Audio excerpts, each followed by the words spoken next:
Hey, ugly. Your kid's a defect, just like you. Said my ex-husband, Sean, as we ran into each other for the first time in 13 years. He looked at me and my daughter, who was in a wheelchair, and threw those words at us. I was about to retort with some harsh words when from behind me, "What seems to be the problem with my daughter?" It was Kyle, my current husband. His voice carried well, causing not just me, but also the bystanders to turn around. Looking back at Sean, his face had turned pale. "My name is Emily, a 35-year-old housewife. I live with my 3-year-old daughter Mia and my husband Kyle. The house we live in was originally built by my grandfather-in-law. When Kyle and I got married, my parents-in-law, worried about our living expenses, transferred it to us so we wouldn't have to pay rent. I was grateful for my kind parents-in-law's gesture that I actively helped with taking care of my grandfather-in-law until I got pregnant with Mia. After Mia was born, I reduced the frequency of my visits, but Kyle and I still made it a point to visit at least once every 2 weeks. We would help out or take care of grandfather-in-law to give my parents-in-law a break. They always expressed their gratitude, saying, "We really appreciate all your help, especially when you're so busy with the child." Yeah, Kyle married a wonderful person. But no matter how much I do, it feels like it's never enough to repay them. After all, I owe my life to Kyle's sister Chelsea and the rest of the in-laws, not once, but twice. Kyle is my first marriage, but I've had one failed marriage before. I met my first husband, Sean Smith, when I moved into an apartment after getting accepted into college. We happened to move in on the same day, and as we unpacked, we shared tips about the nearby supermarket and cheap, tasty restaurants, quickly becoming friends. Sean was tall and handsome. Most students at my college are locals. It's kind of awkward for those of us from other areas. But you and I are in the same boat, Emily. It's easier since we don't have to be on guard, right? He would say, and gradually he started to stay over at my place, leading to a living situation that was almost like cohabitating. At that time, I couldn't believe I was dating Sean, and I thought it was enough to be a reassuring presence for him. So I ended up doing all the housework like a housekeeper. But as they say, love is blind. I turned a blind eye to Sean's selfishness, and when he said, "Part-time work is tough, and I want to quit, but I can't because the money from my parents isn't enough. Plus classes are getting busier," I suggested, "Why don't we rent a slightly bigger place? Don't worry about the rent," and offered to move to a new apartment and pay the rent myself. Sean agreed immediately, but for some reason, he insisted on getting a landline, ignoring my opinion that a mobile phone was enough. When I questioned it, he explained, "My parents live in Germany for work. They're old-fashioned, and if they found out we were living together before marriage, not only would they stop sending money, they might even tell me to drop out. You wouldn't like that, would you, Emily? And your parents would be sad to find out we're living together, even though we plan to marry eventually." At that time, I was so thrilled by Sean's mention of eventually marrying that I didn't give much thought to anything else.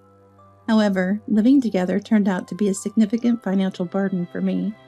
Since the apartment contract was in my name, I inevitably had to pay not only the rent, but also the utility bills, and even the landline and communication fees. At first, Sean said, "Since you're paying the rent, I'll pay more towards the utilities." But soon enough, he started saying, "Sorry, Emily, I'm short on money again this month. I can't say no when friends ask me out." And I ended up covering all the expenses. Before I knew it, I was also paying for groceries and the beer Sean drank every night. The only expense Sean seemed to cover was when he ordered pizza for his friends when they came over. And every time he invited friends over, he would say, "I haven't told my friends about us living together because it would be awkward if they teased us about it." So he would ask me to leave the apartment. But outside of university classes, all my time was spent on part-time work and housework, leaving me with no friends and no choice but to spend time alone, sitting on a swing in the park, waiting for the time I could go home. Because I was short on money, I eventually broke down, thinking, what am I even doing?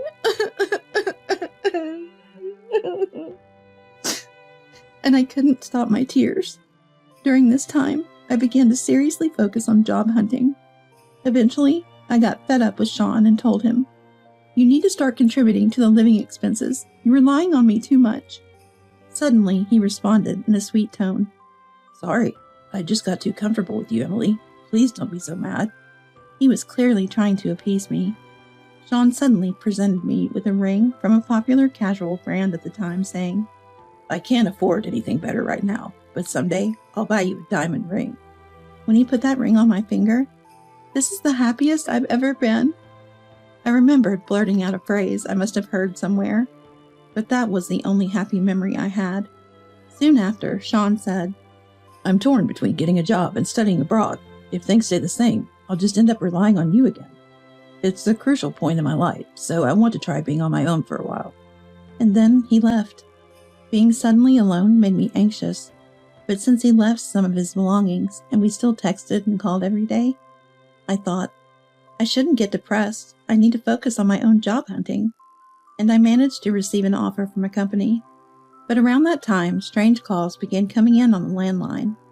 Listening to the answering machine, messages like, "You need to repay us by this week," and "Don't take us for fools," shocked me. I hurriedly contacted Sean, but he just said, It's nothing, don't worry about it.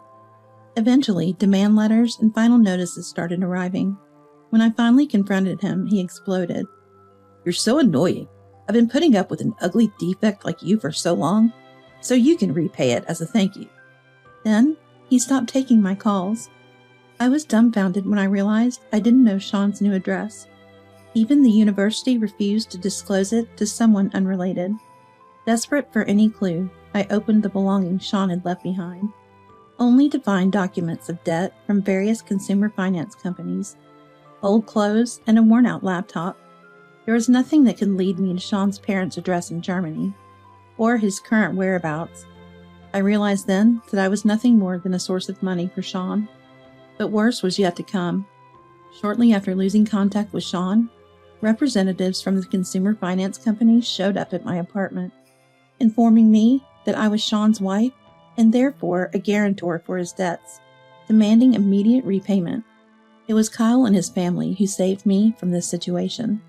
That's why I want to do anything I can for Kyle and my in-laws. One day, while walking through the mall with Mia in her wheelchair, I unexpectedly ran into the person who had betrayed me 13 years ago, Sean. He noticed me staring in disbelief and approached with a nasty laugh. Hey, ugly. Your kid, just like you, a defect. He said. His insult towards both Mia and me was infuriating, but then Kyle stepped between Sean and me. What seems to be the problem with my daughter? Kyle's inquiry made passers-by stop and look our way. However, Sean, for some reason, was too flustered to retort. Unable to stand the stares, This is a private matter. It's none of your business, right? He barked at Kyle. But Kyle, without changing his expression, I'm involved because it concerns me. Otherwise, I wouldn't bother speaking to someone like you. Then turning to Mia, Mom and Dad have some business to attend to. Chelsea should be here to pick you up soon, so could you go to Chelsea's house first? Kyle said with a smile. Hearing this, I couldn't help but exclaim, "Huh?" But Mia, mature for her age and not easily surprised, replied, "Okay, make sure you come early since it's a celebration." Then she left with the newly arrived Chelsea and her children. Kyle then turned to Sean, slightly leaning forward. Shall we have a talk then? Let's change the location, shall we? And he said with a pressuring laugh. Given Kyle's taller stature and his unassuming demeanor looming over him, Sean probably thought it better than being stared at curiously by onlookers, and surprisingly agreed to Kyle's suggestion without much resistance. The three of us got into a cab and arrived at the building where Kyle's office is located. Upon realizing it was a law firm, Sean's face turned pale again, but it was too late to run away, so he joined us in the elevator. Sean was visibly unsettled and nervous. Seeing Sean's discomfort, Kyle, with a mischievous smile, It's truly frightening how coincidental it is to meet in person before sending the investigation report to the client, he said. Sean's face grew even paler at these words, but I had no idea what they were talking about. Seeing me like that, Kyle began to explain, to both Sean and me, in a way that was meant to make us listen.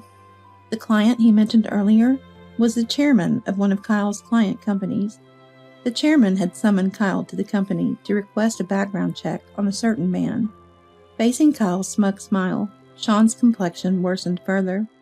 As Kyle continued, it turned out that the chairman's granddaughter had fallen deeply in love with a man she met in England and had asked for permission to marry him upon their return to the country, along with seeking a position from him at the company. The chairman's daughter, too, thought it was too abrupt for a sudden return marriage and employment as an executive candidate. After discussing with his daughter, the chairman decided to have Kyle's law firm investigate Sean. Hearing this, I had a bad feeling. Please don't tell me that the man is Sean. I asked Kyle, looking directly at Sean, but before Kyle could answer. What, you're saying it's bad if it's me? We've been over for ages. Who I marry is none of your business. Sean snapped back angrily. While I had no interest or concern for Sean, I harbored plenty of resentment. Sure, we split up, but weren't you the one who ran away after secretly filing for marriage license and making me a guarantor for your debts right before that? I shouted back, and for a moment, Sean looked surprised, but then quickly smiled. You say that, but you wanted to marry me too, didn't you? I just made your dream come true, and in return, you helped with the debt repayment, he said, then turned to look at Kyle. When I checked my passport for renewal, I was relieved to find out I was still single. I was worried you, an ugly defect, might have been waiting for my return, thinking no other man would marry you. Sean began with such a derogatory remark. I was infuriated by his demeaning words, but Kyle, once again, was the one to calm me down. I thought you were being quiet because you had reflected on your actions, but you're still the worst kind of man. He then explained why Sean was still single. The person who advised me when Sean disappeared and the debt collector started showing up was father-in-law John. I was a tutor at the time, and Chelsea was my student. Chelsea was smart, but was often excluded by her classmates, leading to her frequently missed school.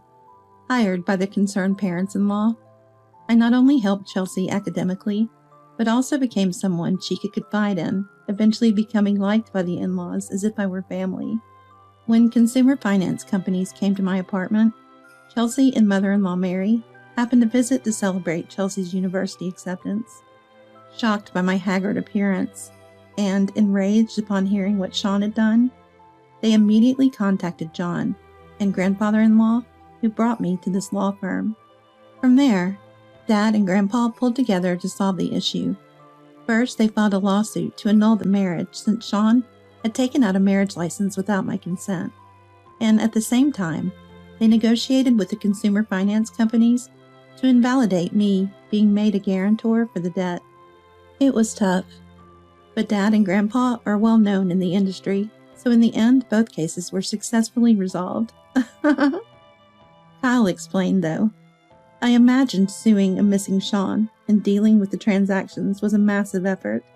Meanwhile, I, distressed, had turned down the job offer I had and worried about how I would pay the attorney fees until John suggested, If you can't find a job, you can work here. That led me to join this law firm, working diligently as a form of repayment. I offered to pay the attorney fees in small installments from my salary, but they accepted only a small amount. Thanks to their effort, the marriage was annulled, and I was removed as guarantor for the debt. So strictly speaking, Sean was never your husband, just a blot on your life. Kyle remarked. Sean, still not fully grasping the severity, said, Good thing I have no marriage history with such a woman. And the debt is probably time-barred by now. At that moment, Kyle started to laugh. Stunned by this, There's no statute of limitations in effect.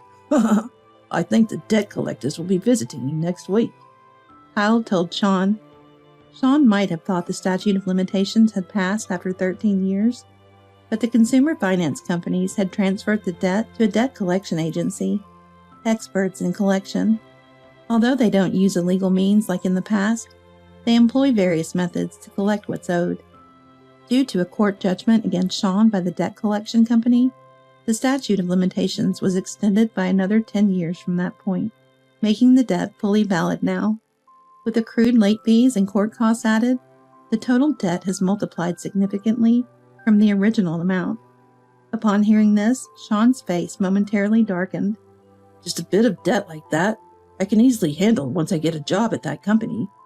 But he defiantly responded. Such was Sean's shallow thinking. assuming that becoming an executive at the company would make repayment easy, despite his miscalculation. However, Kyle reminded him, "Do you remember what I said earlier? Who had commissioned me to conduct your background investigation?" This time, Sean's face truly turned pale. Actually, during my time as Chelsea's tutor, I hardly had any conversations with Kyle. But as Chelsea talked about me, Kyle became interested. After unexpectedly starting work at the office and becoming a lawyer, Kyle proposed dating me with a marriage in mind. I initially refused, feeling guilty towards John and my grandfather-in-law who had shown me kindness after explaining my past. However, Kyle revealed he had known everything about Sean all along and still wanted to marry me, assuring me that the in-laws, far from objecting, were supportive. Kyle and I married with blessings from my parents, a happiness contrasted by my desire to seal away past memories. Unlike me, Kyle had long harbored a desire to retaliate against Sean. The request from the chairman, initially thought to be a coincidence of names, turned out to be Sean, leading to a report based on the investigation, ready to be sent next week. "You must have thought your name, Sean Smith, was common enough to avoid detection. Planning to claim any trouble was just a coincidence of names. Don't think such lies would work on a lawyer," Kyle admonished. He revealed that the report had already been sent to the client at the request of the office staff, adding to this, "Occasionally, we've received inquiries from that consumer finance company about whether we had any news on Sean's whereabouts. I took the liberty of informing them." Kyle said with an evident amusement, Sean now desperate. "Tell the chairman the report's contents were a mistake," he pleaded. But Kyle, with a cold smile, "Why should I? A lawyer lie to a client? Especially not for someone who insulted a child in a wheelchair," he responded. Mia's injury happened when she was knocked over by a passerby while I briefly looked away. Since then, Chelsea, worried about Mia's withdrawn demeanor, proposed a celebration upon learning Mia had won an art competition. Today's outing was for that celebration, now marred by Sean's intrusion. Kyle, deeply loving his daughter, must have been enraged not only by Sean's past actions, but also his recent insults towards Mia. Despite Kyle's cold dismissal, Sean continued to cry and plead loudly. "Please, my future is at stake here. Are you going to ruin it?" Desperately clinging to any hope of salvaging his situation. However, Kyle retorted, "Ruin your life? What you did to Emily was precisely that. You're just facing the consequences of your own terrible actions now, aren't you? It's time to accept them." With that, he brushed off Sean's pleading arm. "The exit is that way." He called security to escort Sean out of the office. As Sean's cries faded, Kyle and I exchanged smiles. Afterward, Sean rushed to the chairman's granddaughter to make excuses. However, after learning the truth, her anger did not subside, leading to their breakup. But the chairman and his daughter were not satisfied with just that. They reported Sean to the police for fraud, suspecting him of attempting to marry and join the company under false pretenses. While it didn't lead to a criminal case, a warning for stalking was issued. Sean's repeated stalking eventually led to his arrest. Though he received a suspended sentence, he was convicted. After being released on bail, he appeared to return to his normal life but couldn't find a new job due to his criminal record. Completely disowned by his parents after they learned everything from the chairman and police, Sean truly became alone. Trying to repay his debts through part-time jobs proved futile without identification and a fixed address. It seems he ended up working for a company known for illegal activities, working from dawn till dusk. But that's none of my concern now. Meanwhile, Kyle and I have moved to an apartment near the school Mia would attend after her injury healed. Mia enjoyed the bus ride and the view from her new room, appearing happy every day. When Kyle suggested, "Let's sell the house and move to an apartment," I worried about what the parents-in-law would think, but they supported the decision. "Being closer to my workplace means more family time. I'm glad we moved," said Kyle, with Mia also enjoying our new life. Seeing them so content, I too am considering trying something new.